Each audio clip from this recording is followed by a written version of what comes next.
you're looking to dive into topics on how to live a happier, healthier, more fit, and long lifespan, then you've come to the right podcast. Livin the Dream with me, Coach Damian Evans. Together, we will explore the topics on all things health, fitness, and wellness. Together, we will be lifelong learners on this journey to living the ultimate dream. What up, Dream Team? Coach D here, coming at you from beautiful, sunny San Diego. And in today's MEGAphone episode, we will be shouting out one of my favorite, if not my number one favorite health expert, Shawn Stevenson. He's the host of the Model Health Show podcast, and he also wrote one of the best nutrition books that I've ever read. This book has helped me with my clients on a daily basis, and it's called Eat Smarter. If you're struggling with your nutrition, your weight, or your health, you have to invest your time in reading or listening to this book. It will change your world. Go get it. It's called Eat Smarter by Shawn Stevenson. Now, Shawn did a fantastic podcast episode on the history of the calorie, and I'm going to share it with you today. We're going to discuss the history of the calorie, also why tracking calories is extremely inaccurate. But on the other hand, why it also might be really useful for you to track calories when it comes to changing your body composition goals. And I know that kind of sounds weird, extremely inaccurate and useful. Those words don't really go together very often, but we'll talk about it today. We're going to discuss if a calorie from broccoli is the same as a calorie from ice cream. We're going to discuss how calories are used as fuel and how calories are stored in our body to keep us alive, and many other factors that cause dieters to obsess over the calorie. It's my hope that after this episode, you're going to uncover some unknown facts that you may have not heard about before when it comes to the calorie and how energy is used in the body. With this information, we can empower you to reach your goals, whether those goals be performance goals, body fat loss goals, muscle mass gain, or just increased vitality and health in your life. So let's dive into the crazy world of calories. The calorie, no term has been more synonymous with weight loss and nutrition than this mischievous little metabolic landlord. At this point, hundreds of millions of people have tried to use calorie management to inspire their weight loss. Yet only a small percentage, a tiny fraction of those people using a conventional calorie-restricted diet are able to actually lose this weight and keep it off. And that's the most important part, keep it off. In fact, several studies indicate that dieting is actually a consistent predictor for future weight gain. Oh, what a cruel joke. The one thing that people are trying to do to become healthier and lose weight is actually the thing that may further take them deeper into the hole. In the counting of calories, something is not adding up. So let's start at the beginning. The calorie is the currency that we typically use to describe the value of energy in different foods. It's the basic understanding of it. It has become a socially accepted exchange tool that we all use. But have you ever asked yourself, where the heck did the calorie come from? Those ancient Egyptians, when they were building the pyramids, were they thinking, oh, I'm burning so many calories right now? No, it wasn't a part of the lexicon back then or their knowledge base. The very physical culture of ancient Romans and many of the story traditions that we look at and the amazing art and love of the potential of the human body, they didn't study calories back then. They weren't looking at that kind of stuff. They didn't have that as a unit of measurement. So where did this idea come from? Well, the reality is when the calorie first hit the scene in the 1800s, civilizations prior to that had really gotten along pretty well without the calorie. In fact, no one was even looking for an energy measurement for food before the calorie was invented. When the calorie was originally invented, it was used as a measurement tool in physics and engineering, and it had nothing to do with nutritional science. Now, there's a little bit of controversy over who actually invented the calorie. Some references show that it was a Frenchman, Pierre Favre, and J.T. Silberman. Ooh, those are nice names. Who invented the calorie in 1852. So was it the Frenchman or other text states that it was a German physician, Julius Mayer, who effectively invented the calorie in a study he published in 1848, just a few years prior to when the Frenchmen were to have said to invented the calorie. However, the earliest records of calorie talk go all the way back to a French chemist named Nicolas Clement, and he had lecture notes defining the term as early as 1819, about 30 years before those other guys came up with it. The calorie made its pivot into the realm of nutrition science because before that, no one was looking for it in reference of food. But this was in large part due to the work of an American chemist named Wilbur Atwater. Wilbur Atwater came up with this sometime in the year 1887. From there, the calorie made its way into the minds and the masses thanks to, in large part, a physician named Lulu Hunt Peters, who published an early nutrition bestseller called Diet and Health with the Key to the Calories in 1918. So Lulu Hunt Peters sold this bestseller book called Diet and Health with the Key to the Calories in 1918, and this book was a hit, selling over 2 million copies. That was back then. These numbers are massive back in that time, and this triggered a huge change in society's belief about food. In it, Dr. Peters encouraged people to start thinking about food in terms of calories. And for the first time in popular text, people started to think about food in terms of numbers, calories. She wrote in her book, quote, "Hereafter, you are going to eat calories of food. Instead of saying one slice of bread or one piece of pie, you're going to say 100 calories of bread or 350 calories of pie," unquote. The shift from food to numbers began. And even back then, there was no real distinction made between the quality of different foods. Under her system, a person of the same height and the same demographic as her could eat whatever they wanted as long as they maintained a strict diet of just 1,200 calories a day. It's important to note at this time, Dr. Peters also began the widespread indoctrination of associating morality with food. Now, this is very important. In her work, she equated not being able to maintain one's weight as a character defect that needed to be fixed. Something was wrong with you. She used the words like punishment and sin, and those were now being associated around food. Very interesting. This was also the time around World War I, so food rationing was a commonality of the day, and it was insinuated that aggressively restricting calories was actually an act of patriotism. She stated, quote, that every pang of hunger that we feel, we can have a double joy, that we are knowing that we're saving the worst pangs in some little children somewhere, and that of knowing that every pang we feel of hunger, we lose a pound, unquote. Her diet could help you show love to your country, help you feed hungry children, and improve yourself at the same time. For better or worse, Dr. Peters was a true pioneer, but also important to note that she struggled with her own battles when it came to her own weight management.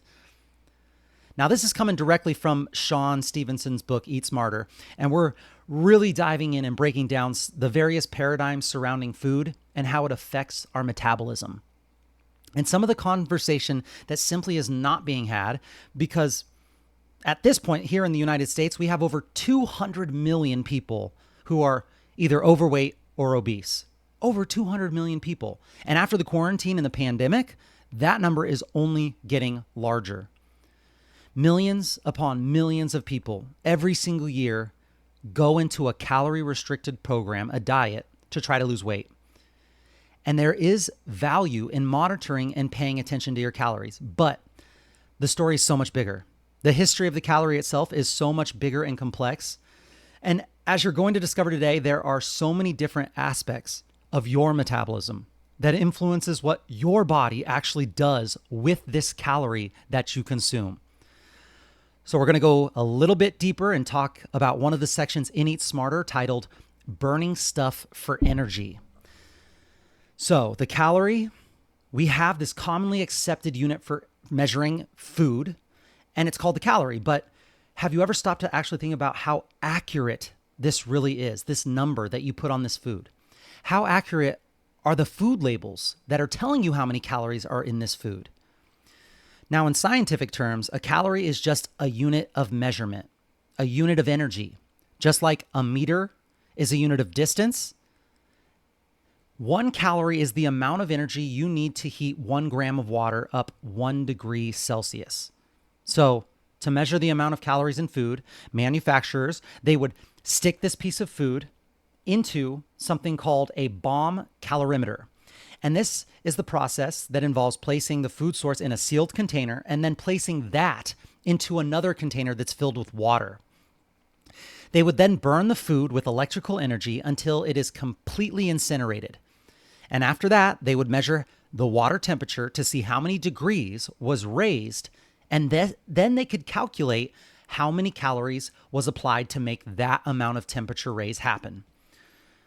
Now, right after you learn that, I really hope that your mind immediately goes to, wait a second, my body and the way food works in my body, it definitely doesn't work like that. It doesn't work like a bomb calorimeter. And the way that the food is burned inside of your amazing human body is radically different than what we just described. This should be obvious, right? It's radically different from the way that it's burned up in a container to heat some water than it is in your intestines, in your stomach, in your digestive tract. One of the major issues with this method is that the bomb calorimeter measures up all of the available calories in that food product, every single one. But think about most typical foods. A lot of foods contain indigestible components, like fiber, for example, things that are generally not burned in the human digestive tract. This one factor in itself can lead to inaccurate estimations of the calories in food. And this is just one of many factors that we're going to go over that can alter calorie calculation from a bomb calorimeter to your digestive tract. We will talk about many more factors just a second. But now, with the tedious nature of using a calorimeter and the growing requirements of having caloric information labeled on foods, this is thanks to, in 1990, just only 30 years ago, this thing called the Nutrition Labeling and Education Act. So in 1990, the Nutrition Labeling and Education Act came to play. Companies have largely switched over to a much easier method, and that's called the Atwater system, to measure the calories of their products and to put these food labels on their food. So Atwater, yeah, that name might sound familiar, right? Well, it goes back to the American chemist Wilbur Atwater, and this system is named after him. Food manufacturers are now able to simply just do some very basic math and come up with a calorie amount to place on their labels. To me, what we're about to talk about seems way too simplified. We're taught in nutrition class in school that each gram of protein contains 4 calories. Each gram of carbohydrate contains 4 calories. And each gram of fat contains 9 calories. And apparently that's it. Nothing else matters. And so the calories on your food labels go a little something like this. Taking a little bit of that data into consideration, this is what they do. Let's say you have a smoothie and it contains 10 grams of protein, 25 grams of carbs, and 7 grams of fat. So you take the protein and you got 10 grams of protein times 4, that's 40 calories. Carbs, you've got 25 grams in the smoothie times 4, that's 100. So now you got 40 from protein, 100 from carbs, and then you take your fat, and your fat, if it has 7 grams, then that means that you times that by 9 and you're going to get 63. So 40 plus 100 plus 63, you got a grand total of 203 calories. And boom, that's where it goes on the label, bottled up smoothie, 203 calories. The calorie labels on our food are based on that and that alone. And then we put our wholehearted faith into these grossly simplified estimates to a point where I've actually seen someone take their food labels, they added up their calories on those food labels to an exact number, and then they ran on a treadmill until the treadmill said that they had burned those exact same number of calories off. I'm not making fun of anyone who has done this. In fact, I for sure have I used to think along those lines myself. I would think, okay, I was a brand new personal trainer when I was 20 years old. That makes sense. If I eat 200 calories worth of a Snicker bar, I should try to get 200 calories of physical activity to cancel it out. But there's a nuance thing here when it comes to calorie counting that we in the US here specifically, that we don't think about. And we get into this conversation about straight up calorie calculus. And it can get out of hand because calories on food labels are actually stated in kilocalories. That's what actually we're seeing when we see food labels in the United States. They're not calories, they're kilocalories. If a food label for a pint of vanilla ice cream were measured in calories, you would actually see that you are eating 600,000 calories contained in one pint of ice cream. Not 600, 600,000. The number itself would cause someone to have a meltdown, most likely. And also, fortunately, kilocalories have been able to help simplify things a little bit. For every 1 kilocalorie measure, you can assume you're actually counting 1,000 scientific calories. So I hope that makes sense. For every 1 kilocalorie, you're getting 1,000 scientific calories. So instead of the ice cream being 600,000 calories, it says 600 calories on the food label. And the kilocalorie designation has just been dropped from the food label here in the United States, just to make it a little more simple. Without this type of delineation or labeling hack, a typical meal could easily be over 1 million calories, which would then lead us to be drowning in long digit math all the time and also end up with us just having a bigger calorie complex, most likely. So I just wanted to share that little bit of data because the calories on food labels are not actually calories. Those are kilocalories. After hearing these random facts from Shawn, learning something new about something that I had put so much importance on, I didn't even know all those facts about this type of thing. What else don't I know? What else don't we know? When it comes to our worshiping of calories as the kingpin of all nutritional measurement and data, we start to see that there's already some big gaps in our understanding of what it actually is. And I want to take this a step further so that we can really understand the multitude of dimensions that influence our absorption of these calories and how we also co-burn or expend calories when eating. Now, right off the bat, most calorie counts are inaccurate because they're based on a system of averages. So already we're in the hole. We're dealing with averages. And more importantly, it completely ignores the complexity of our human digestion system. Each and every one of us has a unique metabolic fingerprint. Shawn calls it a metabolic fingerprint. Your metabolism is completely different and unlike any other person on the planet or in human history or whoever will come after this. It is completely unique to you and you alone. It's an ever-evolving metabolic fingerprint. Understanding this simple concept alone is so important. It's so wild that we're all so unique, but it can also be very confusing when we're talking about our interaction with this specific food and specifically the measurement that we use in form of calories to describe what that food is, and then trying to add up and do this math of something where we have so many variables. So I want to put some of these factors on display for us to really help to empower you in your relationship with calories from this day forward. Now, the first thing to talk about that's covered in Eat Smarter is the concept of basic energy exchange. It's an agreed upon reality that when you eat food, you are bringing in new calories. Yes, but what's overlooked is the fact that you actually burn a significant amount of calories trying to extract the calories from the food that you just ate. Digesting food costs energy. It costs your body calories to chew. It costs your body calories to swallow, to produce stomach acid and digestive enzymes that churn the food, and to move it throughout your entire digestive tract.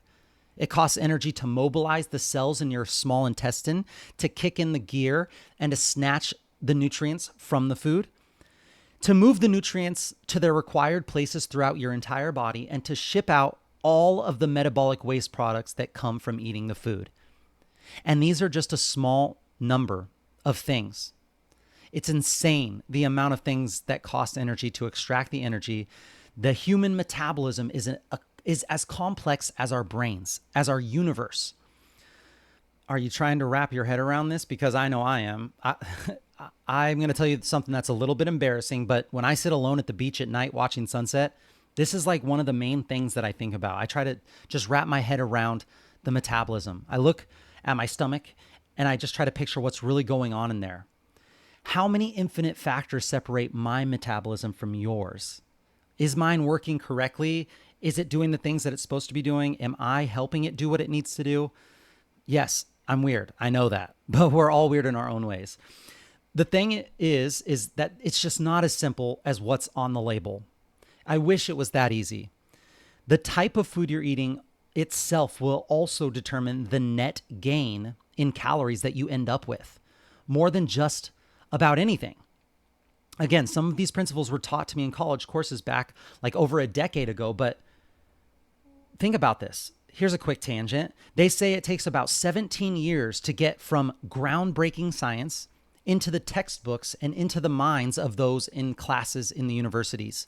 17 years. So I was learning 17-year-old science over a decade ago. That means that if I didn't make it a goal to be a lifelong learner like I have, the knowledge that I would have right now is someone of like the 1990s. And that's what scares me. There are some personal trainers out there, some nutritionists, some doctors who are so dogmatic in their beliefs based off of things that they learned back in the day in the field of science that was 17 years before they ever figured it out, or even longer. In the big picture, the field of science and of nutrition and health like this, it's still so brand new. I digress a little bit, but it really helps to remember that when we start to hold on to beliefs that we just think is so important, and we hold on to this stuff so tightly, but we don't realize if it's not working, maybe, just maybe, we don't actually know all of the things that we think we do, or there's more to it than we actually know. So going back to what it takes to digest and absorb different types of foods, it's generally accepted that protein takes the most energy to digest. Seems to be very well known.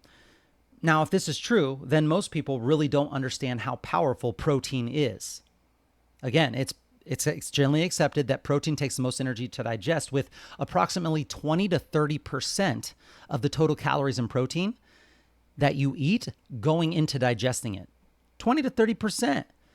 Those calories that you consume of protein go into digesting it. Now, for carbs, it's approximately 5 to 10% of the calories that you ingest go to digest carbohydrates. 5 to 10% of the calories that you eat from carbs goes to used to be digested. And the caloric energy used to digest fats are in the range of about 0 to 3%. Again, it's vital for us to understand that it costs calories to absorb calories. It costs calories to absorb calories, and this is called the thermic effect of food. This is not accounted for in conventional conversations. This is not accounted for on the product food labels. Also, if you double click on that, you can go even deeper. A super ripe banana will be absorbed differently than an unripe banana. The same size, the same type, just how ripe that banana is. Yet, when we calculate banana into our MyFitnessPal app or whatever tracker app you're using, hell no, it doesn't give you that option. Your body is going to have to work harder to break down an unripe banana. Your body will absorb these calories more easily from a ripe banana. It's all the same banana in our minds, but when we put it into our mouth, it comes with a difference when it comes to absorbing those calories. There's such a huge range of just how much energy we get from it. To really make sure that we get the point here, as a quick example, let's say you eat 100 calories of protein. In theory, your body is going to require 20 to 30 of those calories right off the bat, just to digest and absorb that protein. And in actuality, you're only receiving 70 to 80 of those 100 calories. From the 100 calories that you consume, proteins require as much as 10 to 20 times more energy to digest than fats do, because our enzymes in our body have to unravel these tightly wound strings of amino acids from which the proteins are built. Yet again, food labels do not account for this energy expenditure. And on top of that, combinations of different foods, macronutrients, and fiber, all of these cost calories to process as well. And also, different combinations of foods consumed together, the macronutrient profiles, carbs, fats, proteins, the macronutrient ratios, and also the fiber content of the food, it costs calories to process all of these things and adds another layer and an added dimension. And these influence how much energy is actually required to digest the meal and to finally calculate what your net caloric profit actually was.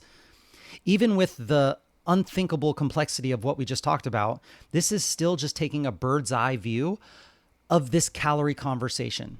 And even though this stuff is well known in science by people who are, quote unquote, in the know, the average person isn't getting access to this type of information, and they definitely aren't able to assimilate and use this information in their own lives as they go on to these chronic calorie-restricted diets, yo-yoing up and down, and that people are getting on over and over again and failing.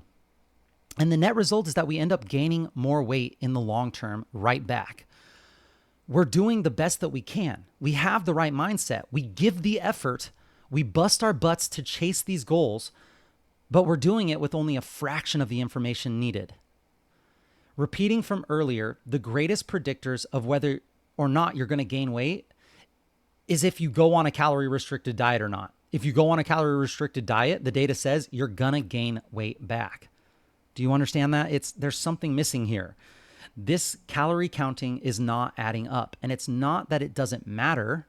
It's not that the calorie is not a viable tool for use, but there's so much more to the conversation that everybody deserves to have an education about so that we can help to finally change these things. And this leads us to another topic in the calorie conversation, which is the digestive strength and efficiency of the individual person eating the food.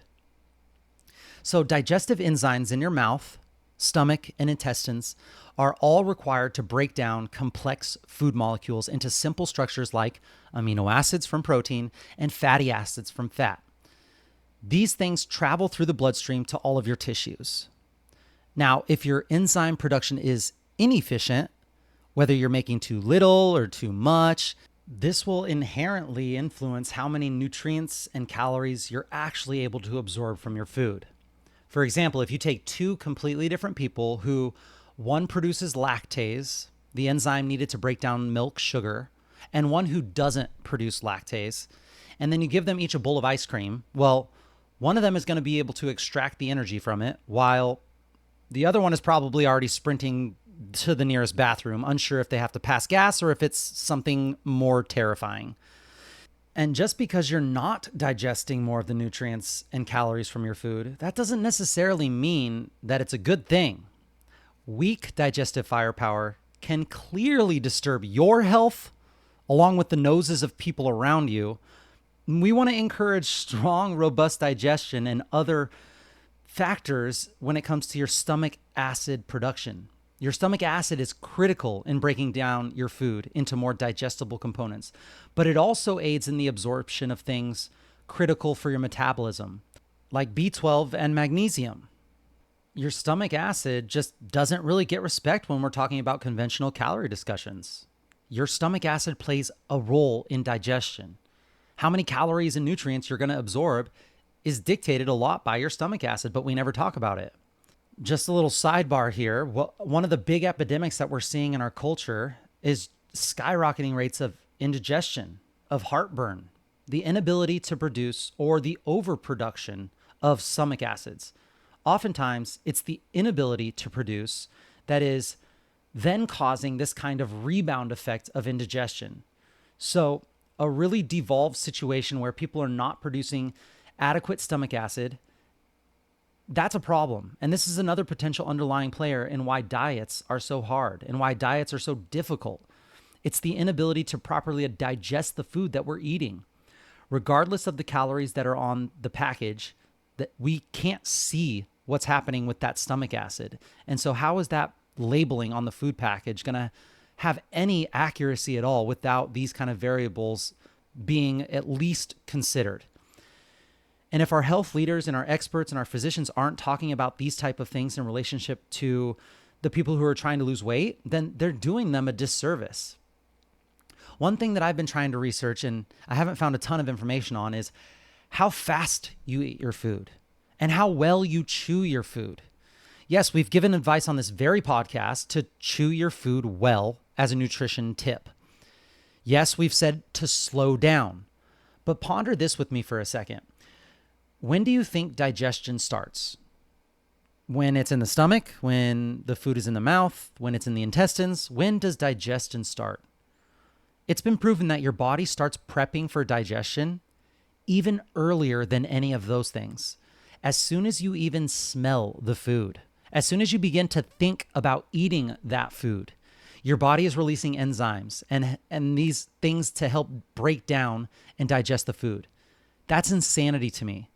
So this is one reason why I believe that cooking an at-home meal is so beneficial. Not only is your meal made with love, of course, but your body is preparing for digestion through the entire cooking process.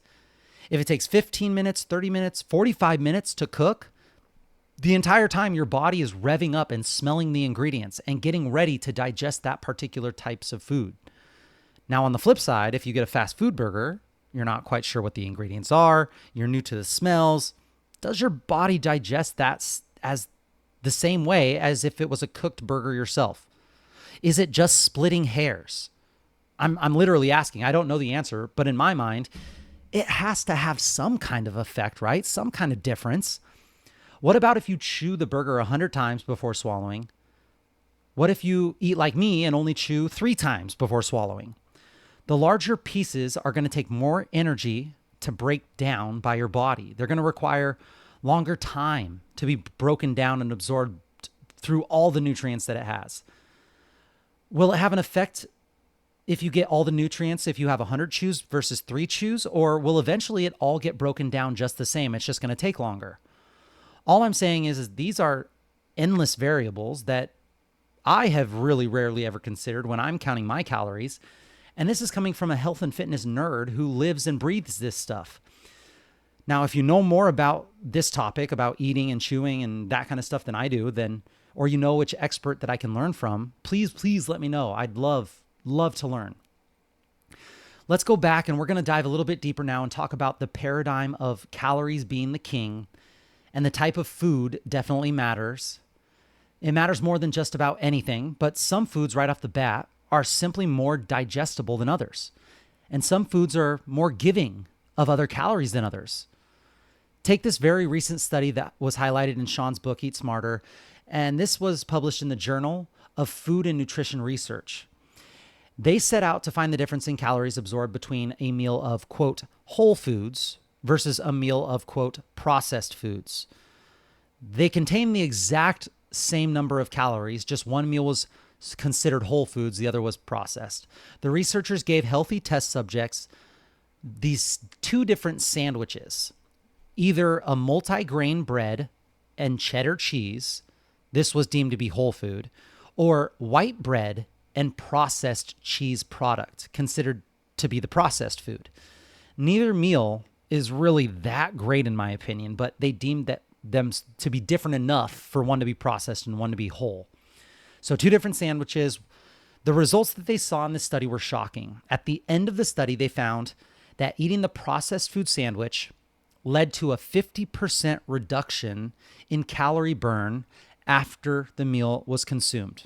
This is compared to eating the whole food sandwich. They burned 50% less calories, 50%, just from a processed meal being eaten rather than a whole food. The meals were practically the same in the terms of the proteins, the carbs, the fats, and the calories. They were all the same on paper, but the fact that the food that was heavily processed was not as good as whole food, this led to a dramatic difference in the number of calories that were stored and the number of calories that were burned. This just isn't being accounted for when you look at the food labels. These are things that we have to know as general public. People should know this. The type of food that you eat matters. And another thing to consider, in this domain at least, is that some foods are actually fighting you not to be digested when you eat them. Let's use the plight of the blueberry. Now, it's important to understand that every living thing on this earth has a primary function. They have a primary thing programmed into their DNA, and that is to extend the life of their species. This seems to be with everything. It is the human's primary goal, primary driving force to extend the life of their species. A zebra's primary driving force, and yes, even blueberries. Blueberries are the fruit of the plant that helps spread the seed around once eaten by other animals. Zebras are going to procreate with other zebras. Humans are going to do what humans do when it comes to procreating and making other humans. But what do we think plants do? Well, plants just can't get up and run from us. They're driven, and the programming is there to continue on their life of their species by spreading their seed around in a different way. For the blueberry, one of their primary ways to be able to extend on their seeds to create future generations of blueberries is by having animals like us eat them. And then the seed plays a little game of ride the roller coaster in our bodies to make its way all the way from the top to the bottom, intact, hopefully. And then hopefully land in some soil, which, if it's a natural setting, the poop itself is going to be some fertilizer for that seed. Now, sometimes calories from the foods that you consume are simply not digested. And again, this isn't taken into consideration. If we put them into a bomb calorimeter, it's definitely not going to take that into consideration. It's going to burn all of that and count as calories, because some foods are fighting to not be digested. They are simply not digested in our human gastrointestinal tract. That's another variable. Yet again, this doesn't show up in the calorie equation on the food label. Another food that tends to not abide by conventional calorie metrics are nuts. I'm a huge fan of nuts, but in this highlighted peer-reviewed study titled Discrepancy Between the Atwater Factor Predicted, the study conducted was by Janet A. Novotny, sorry, Janet, and her colleagues at the U.S. Department of Agriculture. They found that when the average person eats almonds, they receive, rather than 170 calories that were reported on the label, they only actually received 129 calories per serving. So if we ate 170 calories, we only absorbed about 130. Where did the rest of the calories go? Scientists are pointing to something you might find a little gross and possibly scary, but all along your digestive tract, also called your gut, it's not all shiny and clean skin cells in there. You have billions, trillions of little microorganisms, bacteria, viruses. These things make up your microbiome. More on that in just a second. So yes, calories, they might seem like a hard nut to crack, but every single piece of data that you're learning, you'll be able to use in your favor. So we looked at the food itself. We looked at the digestive efficiency of your body. We even looked at the basic energy exchange used to digest different types of foods when it comes to proteins, fats, and carbs. We're going to talk a little bit about how the food itself is prepared and how that affects calorie absorption and calorie availability. This is just another thing that's not talked about. Now, understanding that some foods are simply already just more digestible than others. The way that foods are prepared can also make a substantial difference in how many calories are actually absorbed from the foods that we eat. Now, earlier in Eat Smarter, very early on in the book, he highlights some very critical data that many of the top researchers have affirmed over and over again. And that is that the invention of fire and the advent of cooking our food was a major stride in development for our human brain. As soon as we started cooking food with fire, our human brain exploded in the way that it advanced. Over time, our ability to take food and to cook it led to a rapid increase in absorption of nutrients and an absorption of what we now label as calories that help us to really evolve the human brain that we know today. So the power of cooking food unlocks a different potential in the food itself. And that's what I want to talk a little bit about right here, because even with a single plant category, the durability of cell walls of that plant and your ability to kind of crack into that cell wall and to get the calorie, the nutrients from that plant can differ depending on the age of the plant, how old the plant is, where the plant's grown, and whether or not you cook it. Let's take spinach, for example. Older spinach leaves tend to have sturdier cell walls than younger leaves. So the older the leaf, the more sturdy the cell. This is generally speaking. The weaker the cell walls from the plants that we eat, the more calories that we can actually extract from them. Now, if you cook spinach, the cell walls that lock away these calories are easily broken into, so you can get more calories from it. So the cooked spinach will inherently deliver your body far more calories than uncooked spinach. This is gram for gram. Again, this is not something that we've discussed or talked or thought about in the conventional calorie conversation. Plus, in the real world, whenever you cook spinach, if you think about it, I don't know if you've ever cooked spinach, but you could take a whole jumbo box full of spinach and cook it. And then this entire massive jumbo box of spinach ends up being like less than a palm full of spinach in your hand at the end of cooking it. So in the real world, if you think about it in this context, just the ability to eat more of that spinach, because now the density has been brought down through cooking.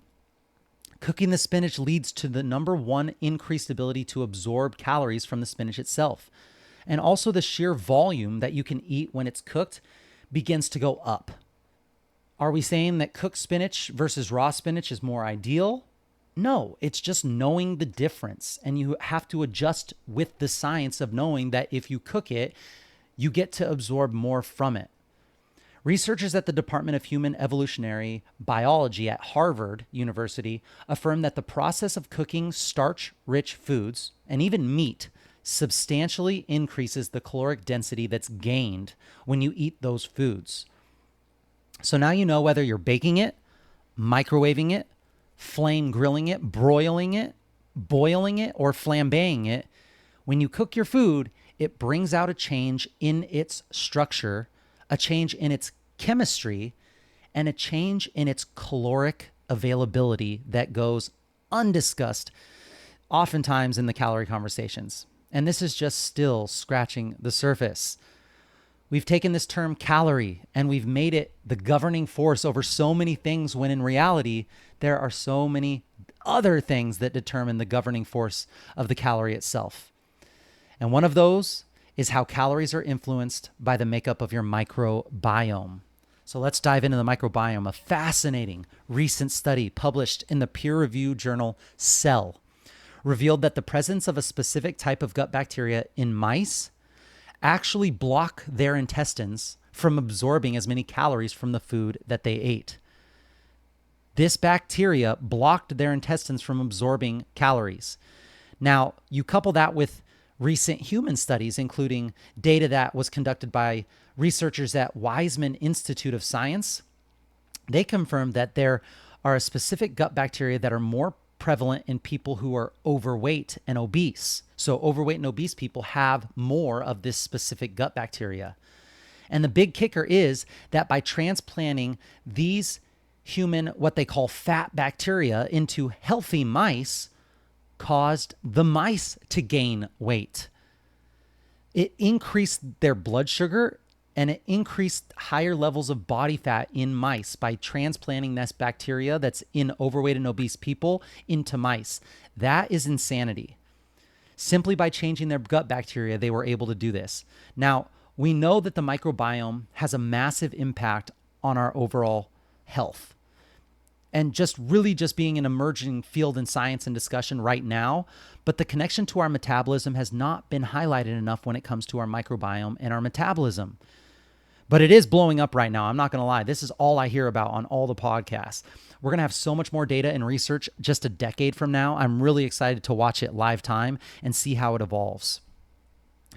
Shawn's book, Eat Smarter, has a whole section on the microbiome, including a recent study published in the International Journal of Obesity. And it revealed that a higher diversity of gut bacteria is directly correlated with less weight gain and improved energy metabolism, independent of calorie intake.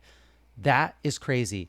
Calorie intake the same, whether you have a diverse gut bacteria profile or a very non-diverse gut bacteria, meaning you have less different types of bacteria, that will have an effect on weight gain or weight loss. The diversity of our gut bacteria is a major role in determining our body fat percentage, our energy metabolism, our weight gain, our weight loss, independent of calorie intake. This is so profound. And this is yet another example of how two people, the same height, the same weight, the same gender, the same demographic, can consume the same amount of calories while one person continues to gain fat and one person might be able to lose weight on the same diet. And we battle with ourselves. We think what we're doing is wrong, or when our friend or family members, they're killing it on a particular diet, and then we follow that diet to a T, and we're just wondering, what's wrong with me? Why can't it work? We have to stop thinking that way. It's not what's wrong with me. It's what's wrong with my understanding of what's going on. It's what are you not considering? What do you think you know to be true that may be more nuanced than you think? Maybe there's something wrong with the system. Maybe there's something wrong with what we've been taught. And the diversity of our microbiome appears to play a major role in how many calories we're extracting from our food. And so if our microbiome is in disarray, if we have dysbiosis, meaning if things are not in balance, these are all implicating today now that we know that it's going to have, regardless of the types of food that we're eating, it's going to have an impact. The diets that we're on, the calories that we're counting, if our microbiome is not healthy, we will not be healthy.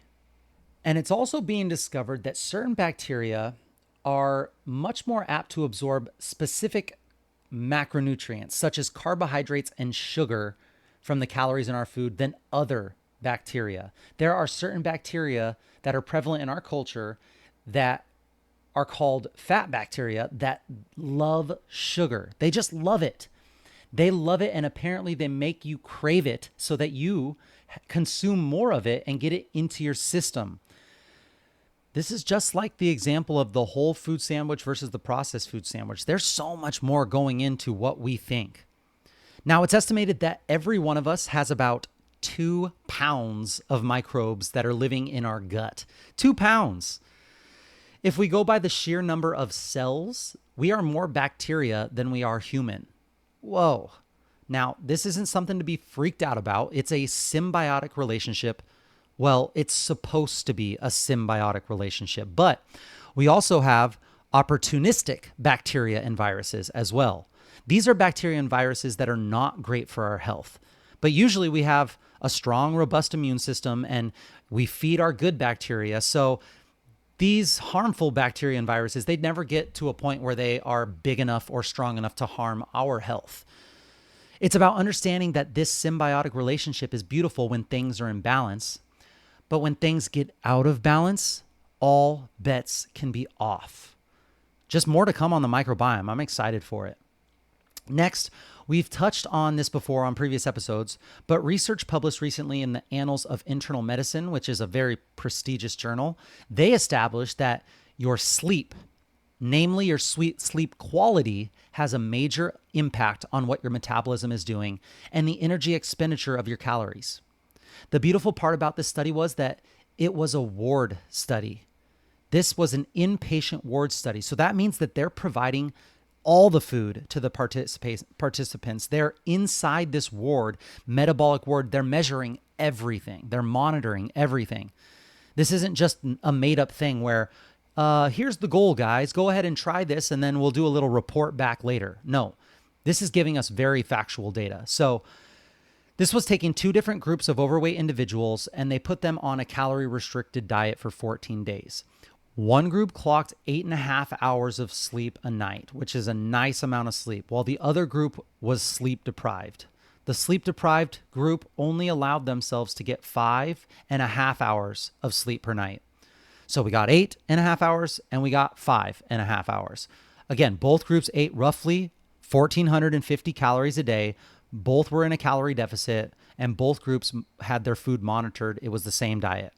After 2 weeks, the people who slept more lost significantly more body fat than the group who slept less, to the magnitude of 55% more body fat lost with the group that got good sleep. The people in the group who slept less lost about 60% more of their muscle from their weight loss, from the calorie restricted diet. So please get this. When people are sleep deprived, their body was burning their muscle. Those 3 hours of sleep loss caused a shift in their metabolism that made their body want to preserve fat at the expense of their muscle. Now, where your body is actually taking calories from in your tissues has a massive impact on your overall rate of calorie burn long term. We know that muscle is metabolically expensive to carry.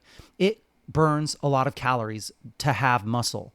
You're going to have a higher BMR, basal metabolic rate, if you have more muscle. You're going to be burning more calories at rest just by the nature of you having more muscle on your frame. So now you're dieting and losing that muscle because you're not sleeping. What happens to your rate of calorie burn in the mid to long term?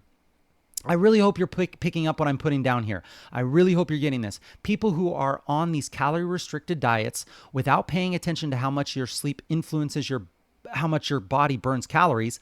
Most of us, we only think in terms of burning calories when we're exercising. We have our Fitbit, we have our Oura Ring, we have our different monitors that tell us how many calories we're burning. But where is that burning coming from? Where is the calorie expenditure coming from? Is it straight from our fat stores? Is it from our glucose in the blood? Or is it our muscle? Because if it's coming from our muscle, we've got to do something about that. That is a problem. How does your metabolism actually work? And guess what? It's changing every single minute based on your lifestyle choices and your environment. If you're not sleeping, you're creating a challenge for yourself. Yes, you might lose weight, but where is it coming from? Most likely more muscle than fat if you were to have gotten sleep. Wow, that's an insane amount of variables that we have just covered that we don't even consider, that is mind-blowing, that is not even scratching the surface. When it comes to managing and counting calories, hundreds of millions of people have done that and failed. Lots have done it and have succeeded, of course, but the ones that have failed, it doesn't mean that they did bad. It doesn't mean that they were incorrect. It doesn't mean that they were failures. It doesn't mean that they were undisciplined people. This is not because they're not smart and the ones that succeeded are smarter. It's because our understanding is flawed. It's because the system is flawed. Our understanding is extremely surface level as a society, and our system hasn't given people the real education about how it works. It wants to simplify things. It wants to dumb everything down. I believe that the problem is that the experts, the powers that be who are controlling the data, they don't think that we're smart enough, which in one sense is kind of true. The people are smart enough, but they don't want to take the time to learn the long form information like you are right now, investing a couple hours out of your life to be able to get information into your head that most people don't want to do, right? They want the easy fix. They want you to tell them what to do. They want you to tell them how to do it and just what's the easiest and fastest way to do X. But we're how many minutes into this episode right now, and how many variables have we talked about? It's just not that simple. It's way more nuanced. Now, Albert Einstein, he said that if you can't explain it simply, then you just don't know it well enough.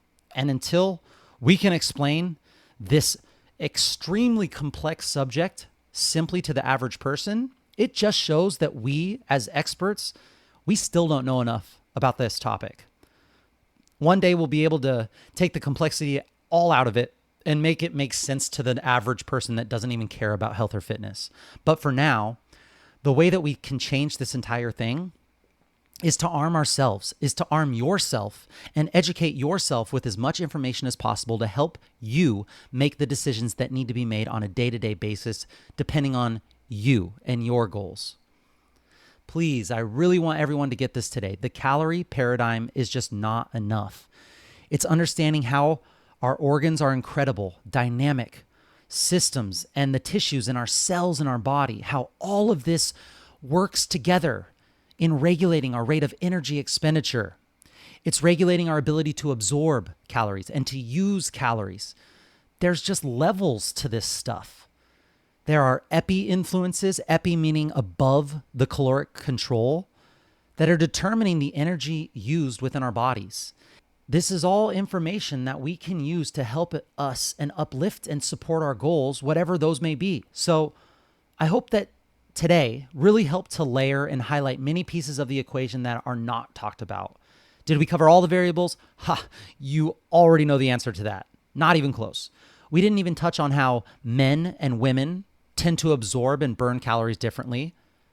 But there isn't like a men's panel on the packages of foods and a women's panel.